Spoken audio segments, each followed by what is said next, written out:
Hi guys, this is Fei Wu, and in this video, I'm going to show you step by step on how you can incorporate your company here in Massachusetts in 4 simple steps. I will also walk you through the maintenance process because there's something called annual report you have to submit and just a few other things you have to keep in check. So let's get started. Originally, I was thinking about just being a talking head and walk you through verbally all the steps we have to go through. Then I thought we can go through the steps more systematically and for you to look at them in order, go through the links and see what works. And so I have done this myself right here for Feisworld LLC, and I want to walk you through how to do this here in Massachusetts. Now, if you're from another state, the good news is the methods that we introduce here are very similar to what you need to do in other states. What you can expect to be different is some of these incorporation process here in Massachusetts are not all required in other states. And in terms of the fees, it may be cheaper in some states as well. So let's get started. Number 1, let's talk very briefly about why to incorporate. If you landed on this video, chances are that you want to incorporate your company. But, as a freelancer, you can actually get started just being a sole proprietor. It's not required that you need to have a company. However, out of these 6 reasons, I would say the number 1 thing is personal asset protection. As a business, when you start, sometimes that means you don't really have a ton of assets. However, you have still all your personal assets. Things like the computer you own, the house you own, the vacation homes that you have. These are all of your personal assets. So you want them to be protected. And when you have a business, and in the rare case of being sued, that doesn't always happen, thank God, for sure that your personal assets are being protected. Now let's talk about cost to incorporate. And this is an estimation, even though $500 is what you will pay in Massachusetts as of the time that we're recording this video in 2019. This can be cheaper in some of the other states. I actually just looked up in Alabama, for example, the annual report and registration cost about $100, which is significantly less. For that reason, for certain types of companies that you're trying to incorporate, you might consider the laws of other states that may be beneficial. For example, for people working in finance, you often find them try to incorporate in Delaware. Now, I don't work in finance, but I did hear that there are a lot of benefits specific to people in those professions. Let's talk about step 1. You may be wondering, okay, you heard the C's, the S's, and the LLCs. What are they and which one should you choose? So here is an interactive wizard, and I'm going to give you a quick tutorial because essentially we'll make this Google Slides immediately available in the description below so you can access right away. So let's click on this interactive wizard right here. It was created by bizfilings.com and I find it really helpful. So let's go through this, and you should absolutely go through on your own. I'm going to demonstrate a very simple example here. Question number 1, the basics. How many owners will your company have? Let me use Feisworld LLC as an example. When I first founded the company, it was just me. The moment you select 1, you will see that here, upper right-hand corner, C Corp is eliminated, and now you have S Corp and LLC in competing positions. And you can also click on product details. But for me, you don't have to quite go there just yet. Let's answer just a few more questions for you to see how this wizard works. Will any of the following be owners of your company, such as corporations, the non-US citizens, trusts, or none of the above for us? So as you can see now, the orange coloring changed. The LLC is now in the leading position. Let's go to the next section. Funding. Who will finance your business? So for me, it was completely my own capital, and only owners will contribute to the capital. So I'm going to check just the first one. We didn't have any bank or outside investors involved in Feisworld LLC. And as you can see, it's really getting to be pretty simple. This wizard's trying to speak to you in plain English, just with no jargons. So is your business vulnerable to lawsuits? No. And just keep going. And this is not a super long questionnaire, but it really helps you understand the difference. Especially, I would say what the product details will be helpful is if you have 2 competing offers, if S Corp and LLC are equally as good for you, then you can make a decision that way. Another option is that you can hire an accountant who will help you understand not just legally what's more feasible, but also from a financial and accounting perspective, which option will be easier for you. As for us, for Feisworld, LLC was much easier because single person LLC needs to file a single tax return, as opposed to S Corp, which was what we had before, and we had to file 2 separate tax returns, one for me personally, and the other for the company. Step 2, after you have decided what the business type is you need to file for business entity with your Secretary of State. This is an easy step, so don't worry about it. Again, if you're from other states, you can simply Google Secretary of State for your state. You can just fill in your state abbreviation right there. And if you live in Massachusetts, you are going to land on a website that isn't so pretty, but it looks like this. And and I recommend filing online. And right here, I included the filing online link where you can click on that and, get started. You can create an account. Again, this is a very secure system. I haven't seen anything that's good looking, but it gets the job done.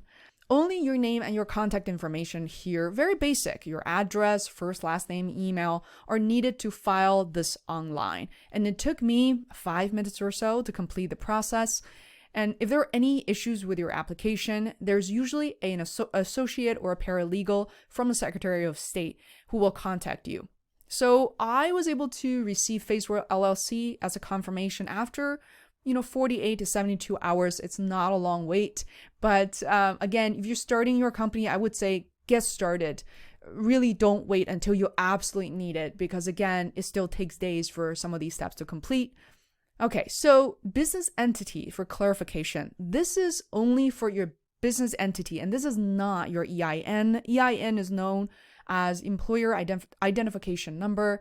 This is a very important next step, which we're going to talk about on the next slide, to file tax return with IRS. So let's take a look. Step 3, apply for EIN. Without EIN, you will not be able to file taxes for your company. Takes a few minutes to complete, and you'll get an EIN instantly. And the website, as I noted here, is a little wonky at times. There's such thing as a business hour for online application. I know it doesn't really make sense, but you have to live with it. Let's take a look at what it looks like. So hours of operation, Monday through Friday, 7 a.m. to 10 p.m. Eastern Standard Time. So several constraints there. Most people find this duration or this hours of operation workable.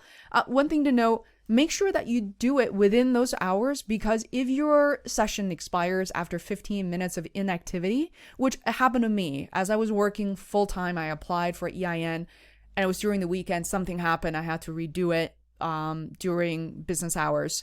So that's all. You apply online and you'll get your EIN. Final step, step 4. This is possibly the slightly tricky side, but you only have to do it once. It takes about 5 to 10 minutes. 90% of the stuff is trivial. So let me show you what this form looks like. Again, this is actually universal. Anything I've shared with you so far that says IRS, that's universal as in universal for the United States. And it's not just relevant to Massachusetts as a state.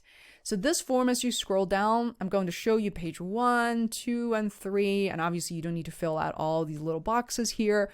So it's not a long form. And again, a lot of very essential information.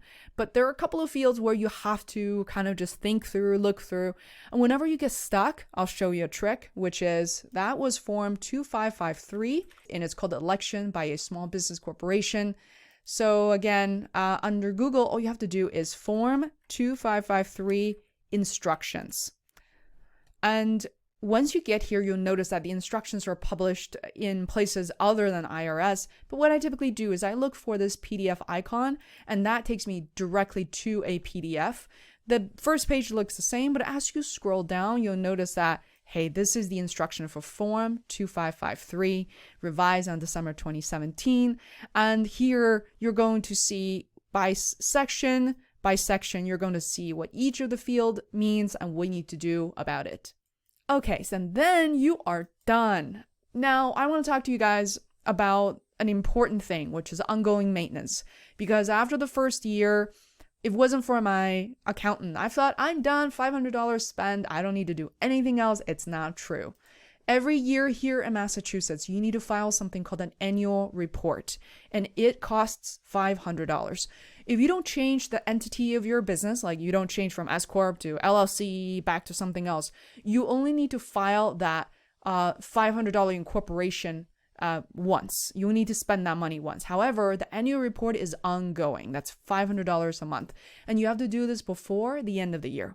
So set yourself an alarm or reminder right now for the first week of December. Why wait? So as for your other states, people from other states, for example, people living in Alabama, I was looking and took me a while. It's not required. Annual report is not required for every single state. And also the dollar amount is different. In some states in the United States, it only costs $100. Now you have options to file this via mail or online. And you know what I'm going to say. File online, you get confirmation right away. Also, you can charge it to your credit card as opposed to sending a check, which is really inconvenient. There is a fee, usually for credit card fees, usually about 4.5% of your total charge, and roughly $520 for me. Okay, another step that's really important as you grow your business is that you start to find yourself not be the only person doing the work. So for Feisworld, about second year, 2 and on, I started hiring independent contractors, and a lot of them are US based. So if you hire vendors, independent contractors, freelancers, gig workers in general, and you pay each of them for more than $600 in business related payments, then you have to prepare and issue an IRS form called 1099 MISC so that they can file for an income tax return. This is only eliminated and not a non-issue if you hired a corporation. But for all the independent contractors, you have to do this, and you have to do it by January 31st each year. And the reason is you have people working for you, through, let's say, December 31st. You won't have an accurate read until, let's say, the week, the first couple of weeks into the next year. So you do have the first month of January to file for that. And this is something that you can also do online as well. And something you want to keep in mind is you do want to request information such as a W-9 from your independent contractors. So by the time you need to file 1099, you have their first, last name, obviously, their email, their address, and most importantly, their social security number. And establish that early on. If you missed the deadline, if you completely forgot about this like we did, you could incur between $30 to $100 penalty per form. And in that case, what I recommend you do is try to file that as quickly as you can. And one of my favorite resources here is QuickBooks. They have a file 1099 online. I'll show you quickly what it looks like. And hopefully it's still on right now because I'm recording this in September. Not really the tax season just yet.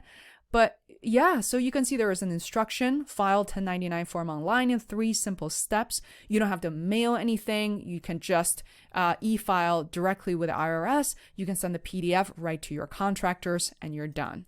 That's all, guys. I try to keep this video really short, and please let me know if you enjoyed this video. I hope you decided to thumb up if you find any bits of this information helpful. If you haven't done that, please let me know, thumbs up or down, and feel free to subscribe to this channel.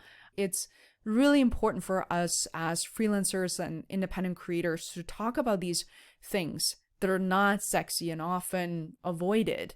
And I see a lot of people spending a ton of money trying to pay for other, law firms or attorneys to do these simple things for them. But it actually helps you in the long run to understand the basics.